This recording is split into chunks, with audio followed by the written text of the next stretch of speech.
Hello everyone, welcome to episode 1 of Lesotho's Investment Case podcast.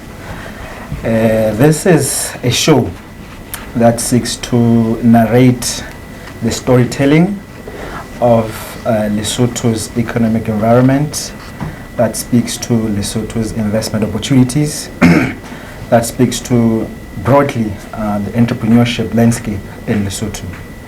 And over a couple of weeks to come, we're going to be having a series of interviews where we're going to be featuring the most prominent and influential voices driving the economic agenda for Lesotho. And our aim and what we hope to achieve through these interviews is for our listeners and followers to get insights from some of these guests that we're going to be having on our show. And these guests will range from your C-suite corporate executives, your policy makers, your entrepreneurs, these are the people who innovate and disrupt, and of course your investors, these are the capital allocators. And these guests are going to be sharing insights. So this show is about insights, not information. Why? Because information is in abundance. Information is everywhere. We don't need any more information. In fact, so often there's this phase called this era, it's information era. But this show is about sharing insights. Why insights, and why is insight so important? There's a lady called Letta Stafford. She's a global design director at IDEO. How she describes insight is quite interesting. So she says insight is information plus inspiration. She goes on further to say insight is actionable. So she says insight is what connects the head and the heart. But for me, the punchline is really here where she says insights make you move from knowing something to wanting to do something. And that's precisely what this show is meant to achieve. We want our listeners and our followers to want to do something from the insights our guests, our esteemed guests, are going to be sharing with us. So you at home, you are definitely our target audience. If you have a keen interest in understanding, being part of conversation around Lesotho's economic environment, Lesotho's investment opportunities. We're going to be talking about the mining industry, the renewable energy, policy, technology, all sorts of things to do with the economic agenda of Lesotho. And today we are thrilled to have Thabo Khasipe join us on our show. That day we are particularly honored to have you as our very first guest on our show. Thank you so much, Ndate, for agreeing to stop by and chat to us. I know you you are now based in Namibia, so thank you so much. Ndate Khasipe is now the executive secretary of SACU. So SACU in full is Southern African Customs Union. We'll dig deeper into what his role is now a little bit later. Prior to that, Ndate Khasipe was the Commissioner General of Revenue Services Lesotho, formerly known as LRA, Lesotho Revenue Authority. And as well, we're gonna dive into that a little later. But before we talk about the now, Ndate Khasipe, let's maybe take a step back and rewind to way back Let's take you back to when you grew up. You are a trained economist. You studied economics at the National University of Lesotho. You also further studied the same program at the University of Nairobi. Maybe to set the scene and kick things off, maybe let's talk macroeconomics.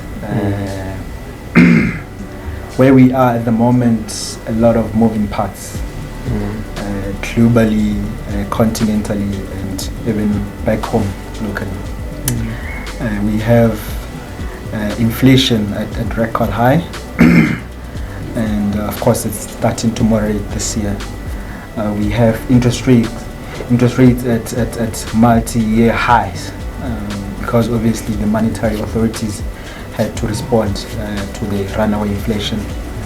And some would argue that those high interest rates are beginning to bite, because growth in most parts of the economy of the world is starting to slow down and moderate. That's a dangerous situation we find ourselves in. That combination of the macroeconomic indicators are not favorable.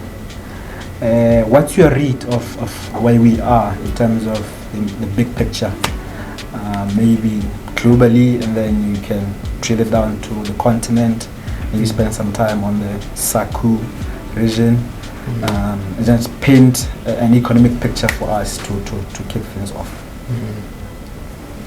Oh, thank you, Dari. Let me first of all, of course, thank you for having me today for, as you say, your first episode. I'm very much honored, and also congratulate you guys for what I think is a very good initiative. We can't have enough of this kind of sessions where we brainstorm, we reflect on what it is that we need to do in order to unlock development in a part of the world that has really struggled a lot to see progress. Now, coming to your question, you're right. I mean, we find ourselves in a very interesting situation where you could very arguably say that we haven't seen an economic environment where the headwinds are just so strong, and I think it's largely because of a number of factors, the most prominent of which may have triggered the whole thing is the pandemic, an event that one can easily call a black swan event. The whole analogy of a black swan, where you have an event that happens so infrequently that in fact when it comes we are shocked. In fact, we don't even think we understand it at all. They say in Europe swans were known to be white, and then someone went to Australia and found a black one, and comes back to Europe to tell them about it. They thought, no way, can't have a black swan. So in risk management speak, a black swan event is seen more as that event that hardly ever comes, but when it comes along, it always shocks us and really destabilizes everything and throws us all off balance. The pandemic is such an event because we last saw one in 1918. They call it the Spanish flu. We are now we just had one, and as you can imagine, the impact is monumental. The financial crisis that struck in 2008 also contributed a lot, and it's some say maybe a gray swan. It's not that black, but it's a swan, and it's an unusual swan. Just when we were recovering from that, we then had COVID, and COVID led to a lot of negative impact. Obviously, we know during the times of lockdowns, there were major disruptions to global supply chains. We know China as the manufacturing hub of the world, where everything is manufactured, and then containers will travel all over the world through container ships to the rest of the world. delivering simple things like this microphone made in China, this laptop, this iPhone, that camera, all manufactured in China, and that watch you're wearing. And when this supply chains froze, this had an impact in terms of now supply and demand, where you invariably had a shortage in terms of meeting the supply, the demand. But quite interestingly, it was a double whammy, because they said it affected both demand and supply, because there you and I stuck in our homes and locked in a, to escape this pandemic. At the same time, our outlook towards the future was very, very negative, and therefore our spending went down. So demand was affected, so was supply. So it's a double whammy, you can imagine, the contraction effect of it. Normally you have supply not meeting demand, or demand being, the kind of thing. But this time it was both of them suppressed. And it takes a long time to deal with that. But most importantly, what it does is it affects, it leads to inflation. Because invariably, when we got out of COVID, there was a sudden recovery. We started having a positive outlook as consumers, and we started wanting to spend our money, but there was nothing on the shelves in the shops. Even vehicles, long leads in terms of the manufacturing, because of the shortage of computer chips, such that you would order a car and you'd have to wait. Where you would wait 6 months, a new car, you would wait years and years and years. I know the Land Cruiser is one example that was cited to that effect, that the waiting line was so long. But what that does, obviously, it creates a demand pressure, and you and I know that then pushes up prices. You have inflation. We call it rather demand pull type of inflation. It is different from the cost push one, because you have this excess demand which cannot be met by supply on the other side. The flip side of it, of course, is that you could be having a situation where, in this case, supply was not adequate to provide for the demand. Now, this is why we find ourselves, because of those supply chain freezes, in a situation where we then had inflation. You can say it should have been anticipated, really, and many commentators did say that we're headed for choppy waters going forward in terms of inflation subduing the environment. My evaluation of the whole situation, to be honest with you, and many other people, is that this idea of central banks resorting to the one tool they have, which is interest rates, it's probably highly limited. This is an example of someone who has a hammer in their toolbox, and to them every problem is a nail.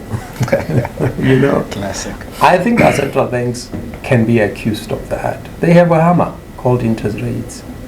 Now, this problem is supply chain freezes.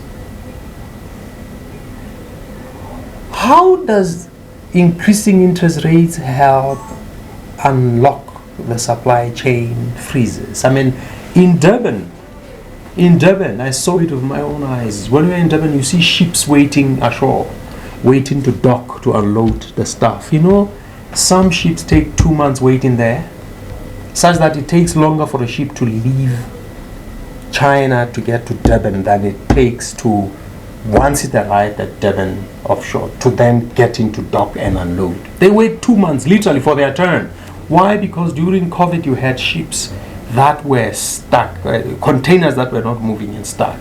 Now, the inventory that has to be moved around is so much that when you opened up and COVID was supposed to be now under control, now we can go back to business as usual. All the ships now, there's so much capacity in terms of the ports.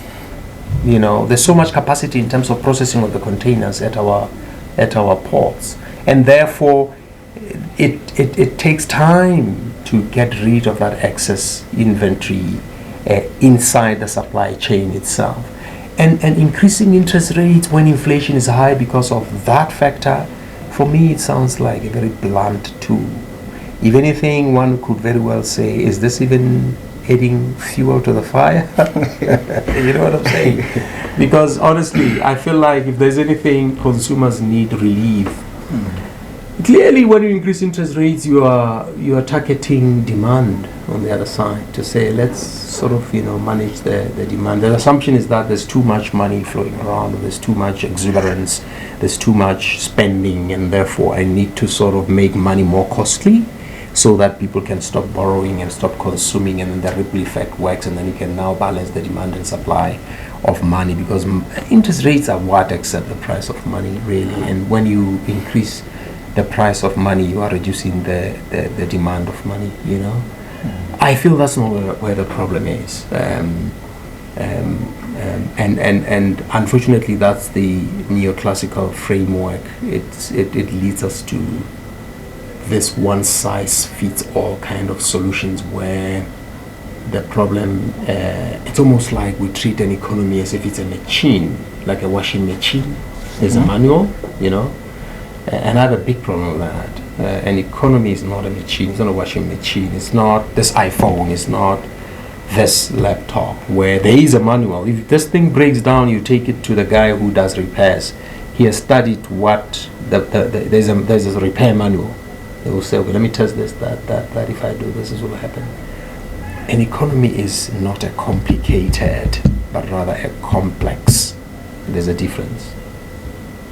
Complexity and being complicated are two different problems. Complicated problems are this watch, this computer, where if it's broken, you can't fix it. It's complicated. You take it to someone who has the know-how, who has been trained, an expert, who will fix it because he knows of what processes to follow. It's a complicated problem. A complex problem, on the other hand, has no manual. I'm sorry. There is absolutely no manual. You have to have the humility to understand that I don't know, first and foremost. I don't understand. I am going to try a few solutions, but have the humility to say, no expert can solve this problem. It is not a washing machine. It is not a laptop that's broken. It is an economy.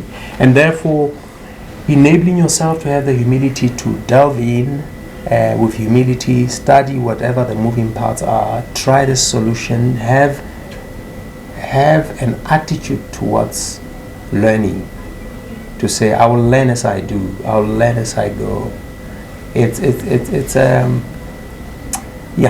important step. But anyway, maybe I am getting overexcited and maybe getting ahead of myself. But coming back to your question about the economy, that's how I see things. I feel like we are experiencing a black swan event that hasn't been seen for quite a while. And to me, that means even the solutions that we should try should have an element of acknowledging that this is a mix of, it's uncharted territory, you know what I'm saying? And let's allow ourselves to try solutions, learn as we go. And it's only when you have that learning attitude that when mistakes happen, when you get it wrong, you don't see it as your weakness, but you see it as a lesson learned, some tuition you paid. The pain is the tuition that you paid, and you walk away better to try something else, let it fail, but keep trying and iterating, It's only when you have that attitude, because really, you see a similar pattern. You have the Ukraine-Russia situation, which has again poured more fuel to the fire, and is leading to very complicated. It's sort of bringing more complexity to the situation, because we are now talking about geofragmentation, where you find even trade flows, at least foreign direct investment flows, are beginning to become sort of clustered, where you find I've read a study where they were indicating that if you look at countries and you cluster them according to how they vote on the UN, and countries that vote together are friends, So if you look at US, EU, Australia, UK, France, they tend to vote together on issues. Now you're not imposing yourself. You're looking at voting patterns. So you're saying let the data speak for itself. If you guys vote together, I cluster you together. If you guys vote together, I cluster you together. It would seem like the world is fragmenting into two polar, or it's becoming bipolar in some sense. And you have the Western bloc on the one side, and then you have China, Russia, and African countries being seen in that grouping, and there's a fragmentation. But what's important, the point I was making was that, interestingly, the study shows that trade patterns and foreign direct investment flows are beginning to become also confined to those groupings. Increasingly, countries in this group trade with each other, and there's foreign direct inflows in that group. This group does the same. Very little in between, or at least decreasing trends between the two, such that you're looking at, if you project forward, you are seeing a situation where there is a fragmentation happening, where the world is becoming bipolar along certain, geopolitical, boundaries. That has added fuel to the fire. Food security is a big problem, because obviously, Ukraine was a major supplier of grains, and with the conflict they have now, this is spilling over and affecting food prices. Food is a major input, is a major commodity around the world. You have energy also being affected, and also the trade in oil. Put in there also climate change. That's what I'm saying. You see, this is a black swan. Have we seen this environment before? It's uncharted territory. And therefore you can't be throwing interest rates at climate change. You can't be throwing interest rates at Russia, Ukraine crisis. Does it mean we don't need to be moderating demand by maybe contractionary monetary policy? No, I'm not saying that. But I'm saying, really, you can't just use a hammer when you need a hammer and a screwdriver and maybe other tools in your toolbox.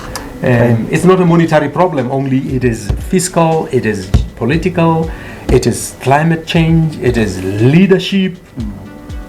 Okay, a very loaded answer there. So much for us and the viewers and listeners to digest on there.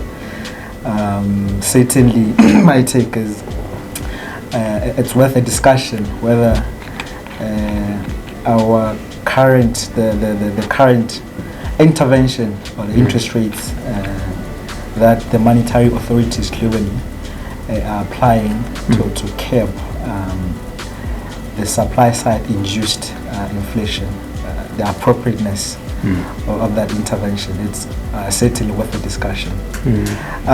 Maybe the Khasipe, let's bring it home to now. You working in around 2007, 2008. You were in the asset management space. That's when you led a local asset manager, Stanley Lesotho. Maybe share with us just briefly your experience in that period. It wasn't a long period, but maybe share with us your big learnings that you took away from running Stanley. Maybe just even comment on the broader asset management as an industry locally, and maybe just for that in terms of what asset management in the broader capital markets, what role can they play in developing the economy for the country? What role does asset management or capital markets broadly has to play in the development of the economy? Yeah, it opened my eyes. It opened my eyes to, I think, a totally different world of finance. And being the curious animal that I am, I really, it whetted my appetite and thought, I think this is it in terms of where one can make a difference. As you indicated, I am a trained economist. I came into Stanley as an economist with experience, of course, having been a lecturer at the university and stint at the central bank. We started LCA, it was called LTA back then, Telecommunications Authority, where I was a director of strategic planning and saw to the development of the policies, even the usage fees, license fees that are now being paid. We initiated that as part of the team that got it off the ground. Then I joined LRA, now RSL, and got exposed to customs. But Stanley was unique in that it then connected me to the world of finance for the first time, where you looked into now the impact that actually finance can have in terms of making economic growth, economic development, entrepreneurship possible. And I then realized that indeed the missing link on the part of Lesotho was how we were doing the asset management thing.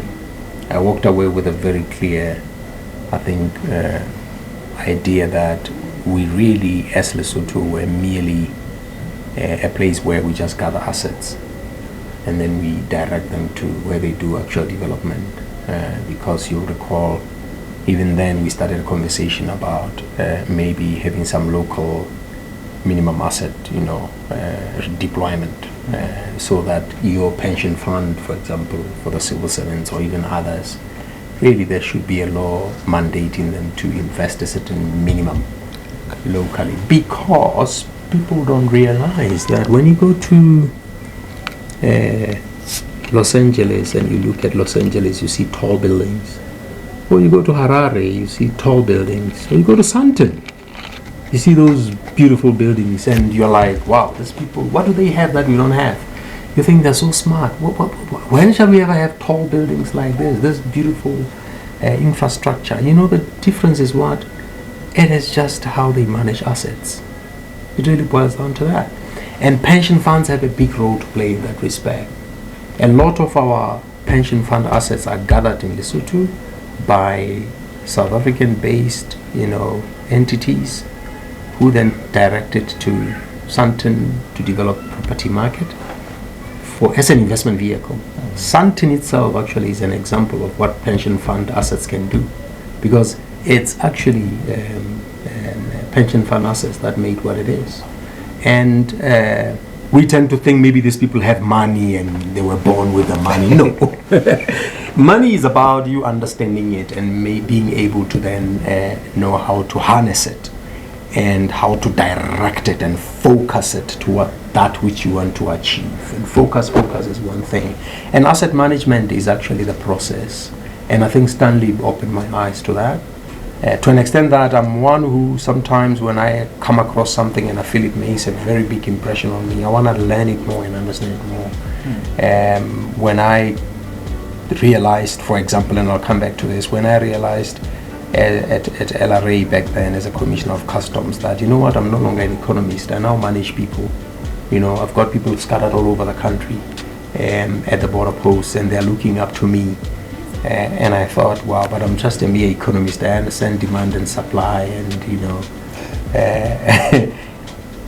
I'm out of my depth. I went for an MBA, and I said, let me go and study management, right? I did a general MBA, and I studied human resource management, organizational behavior, right? Then you start on, lights start coming on. All right, this is how you do this thing. But it took an acknowledgement that I am out of sorts. I'm no longer an economist, but here I am, around the square peg on a round hole, trying to do what I'm not trained to do. Why was I so fascinated? Because, as I say, I saw it as a vehicle to unlocking development. I still think so, even as I sit here today.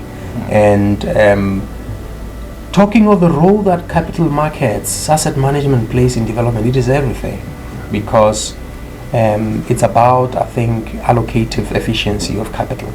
Capital is an important ingredient in development. So we as economists learn of a production function where you have your capital, your labor, maybe raw materials.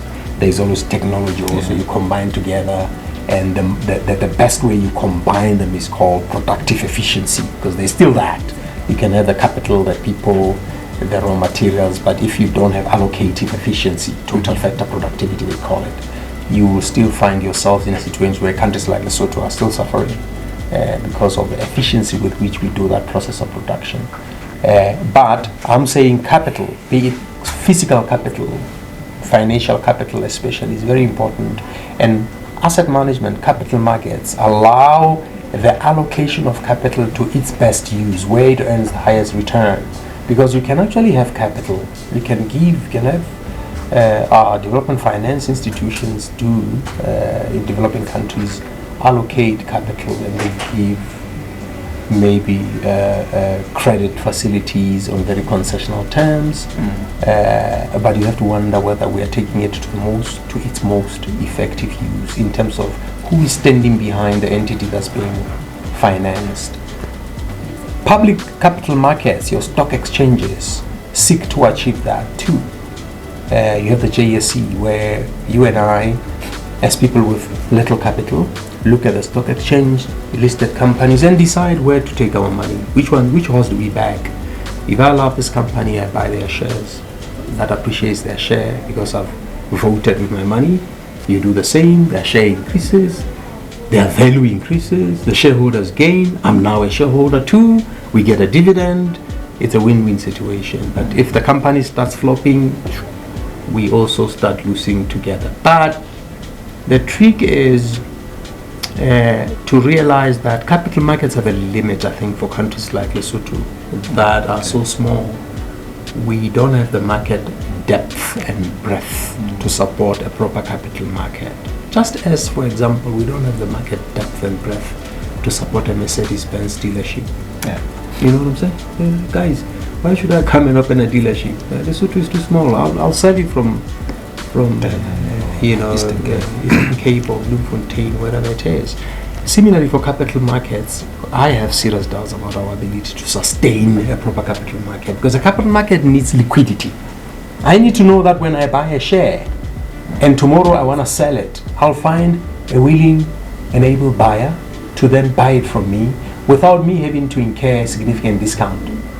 Because otherwise, if I'm stuck with it, I say, come on, it's 100 rand, take it. You say, no, I don't. Say, okay, fine, 60. Okay, 50. That means I'm stuck. There's no liquidity. A liquid market allows me to buy it at 100. Tomorrow, I could even sell it back at 100, even without any change in demand and supply, because there's equal number of buyers and sellers, and there's a lot of trade happening. I doubt Lesotho can achieve that. Where I think we have an opportunity is in what is called private equity, which is the mirror image of public equity. Public equity is publicly listed shares, but private equity is really where we do private deals. It's where we only look at accredited investors and we say, look, pension fund so-and-so, you are accredited, or high net worth individual so-and-so, or whoever it is. Here is a fund that we've put together with this mandate to invest in green energy, to invest in youth entrepreneurship, to invest in women empowerment, to invest in this or that opportunity that we've analyzed, and we think we have an investment thesis about it. And then if you buy our thesis and you're convinced that the team behind it knows what they're doing, you put money in that fund. Now here's the trick. The fund is not just providing money, which is normally the problem with a lot of the funding vehicles that we try to put together to unlock entrepreneurship. And for me, one that comes to mind is the credit guarantee schemes that we have seen happen all over, where you find, the thinking is all you need is money. Someone says, I'm a strong believer in problem diagnosis, right? First and foremost, in designing interventions and strategy, start with diagnosis. We tend to find that easy to agree to. It's a very persuasive argument. But here's a problem. Many people, every time we start that conversation, to them, the problem is lack of their preferred solution. They don't make any effort. They'll tell you, the problem is that the youth don't have money. That's your preferred solution, give money. So every time we talk about youth unemployment, youth empowerment, you think the problem is lack of your preferred problem. And I think that's being lazy. Problem diagnosis means just get your hands dirty, analyze the problem, take a deep dive, look at symptoms and separate them from underlying causes, right? Until you get to the nub of the issue. Only when you have done so shall you then say, yeah, we have a problem, I have figured it out. The solution you shall come up with will be one that is directed at solving the problem, not the symptoms. So we tend to become lazy and say, no, the problem with youth unemployment, they just need money, this youth, let's give them money. And I can tell you many entrepreneurs will tell you, and you'll speak to a lot of them in this series, they'll tell you that any entrepreneur who comes and says, I need money, don't deal with them. Don't deal with them. Preferred solution. Absolutely.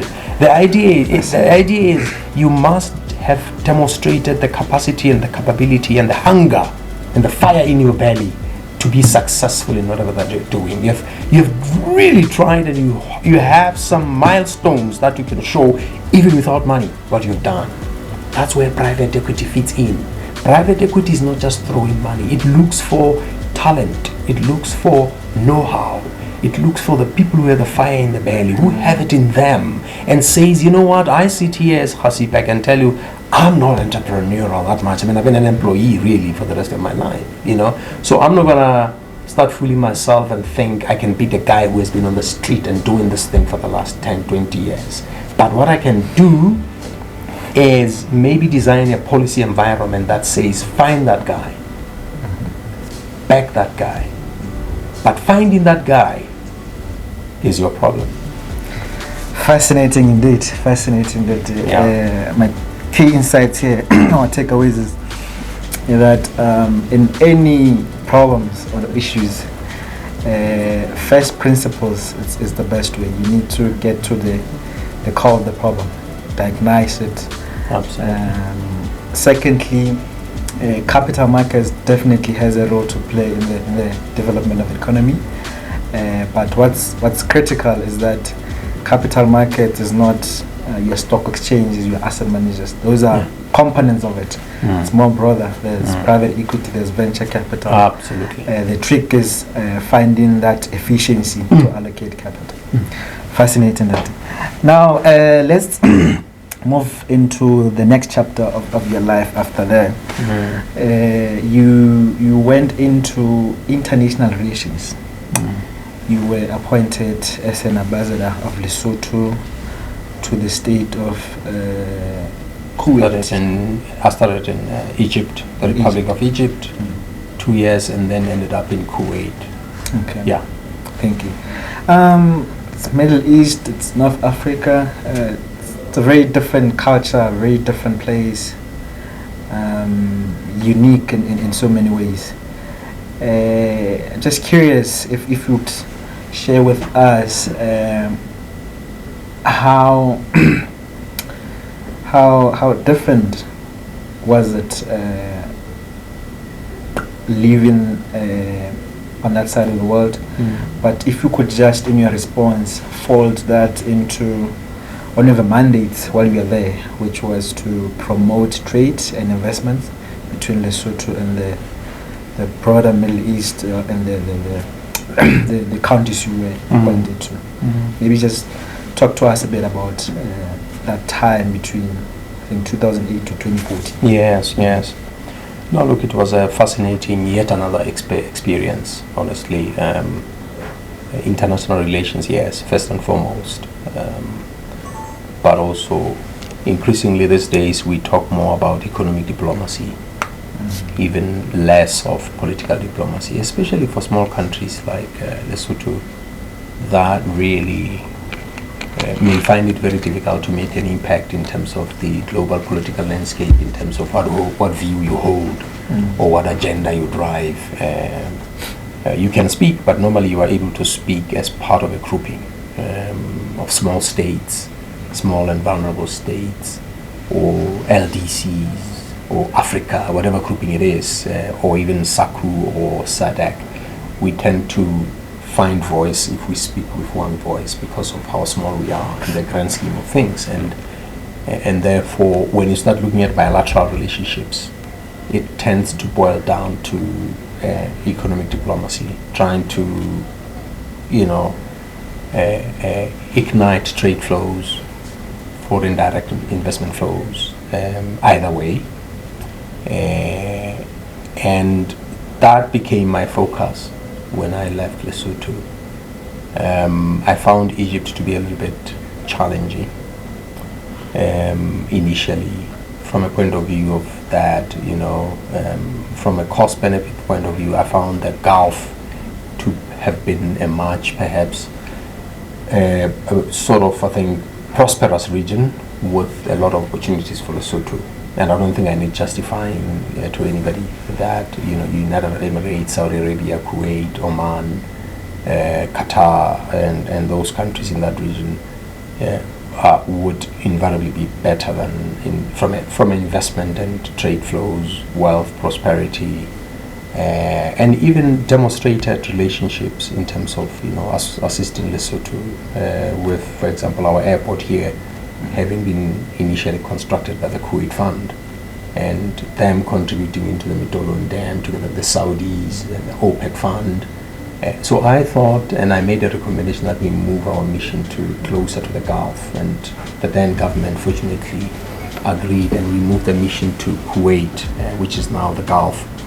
And it was an enriching experience in terms of trying to build relationships, which is what I focused on initially. I mean, His Majesty went to Kuwait, I think twice, and we had the Prime Minister then also going there. We also went to the United Arab Emirates. We had a state visit in Qatar during my time there for His Majesty. And all this time coming together with a big business delegation that included even the current Prime Minister, among others. And they sat down with their counterparts and talked business. And mine was to facilitate that conversation. I always said that our role as ambassadors and diplomats in that regard is more like your midwives, where there's a pregnant lady, you help her deliver the baby, and you leave the baby with the mom. You're done, and you're even forgotten after that. Interesting. Yeah, so we really tried a lot to strike deals. There were very promising opportunities, one of which was an interest that was expressed during my time by at least the United Arab Emirates Airlines, to have a relationship with Lesotho, looking at our geographical location and talking about if Lesotho could then explore an opportunity of an arrangement where they could, have an airport here, whether it's for passengers and even for cargo, which would see Lesotho become another regional sort of, logistics hub. They expressed their interest, and we started conversations. We're trying to make it happen, but I think our politics had become a bit unhelpful, because then around the same time we had our usual sudden change of government, and that priority was thrown off the table, and new ministers came in, and I happened to then come back around the same time,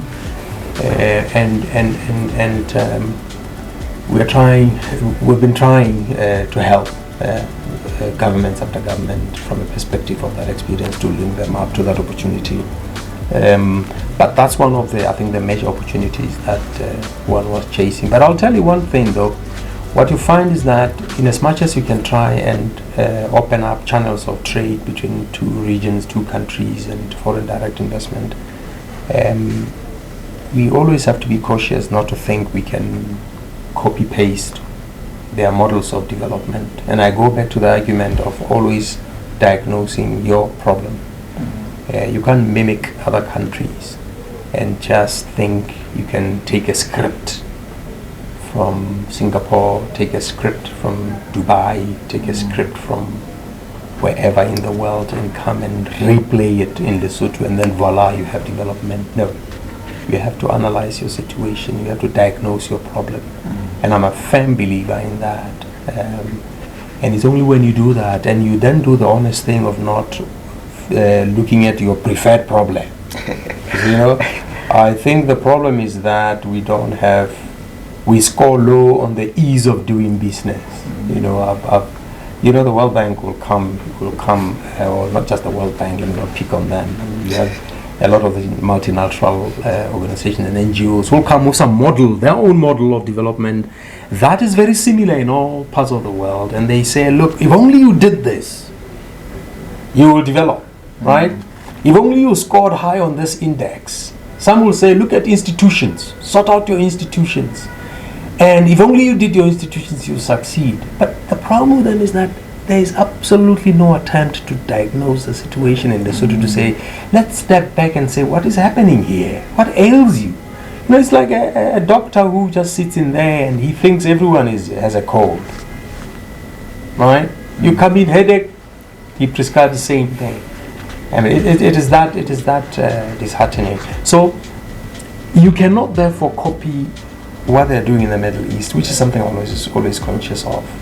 There are solutions for their problems.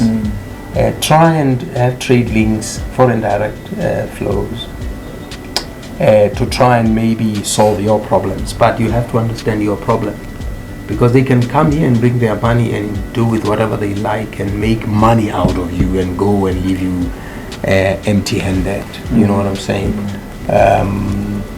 There are many opportunities that as African countries we need to realize, or many problems that we need to diagnose, and then start directing even foreign direct investment and local investment into solving our problems. It's only when you do that I think we shall be enriched. So yeah, a lot learned out there, a lot I think that we could have done in terms of linking Lesotho up with those countries. There were some development finance support. I mean, for one, the Mitolun Dam, when I was there was top-up financing for the project, because there was shortage in terms of financing, and together with the Abu Dhabi Fund, we were able to negotiate a deal and got them to top up financing for this project.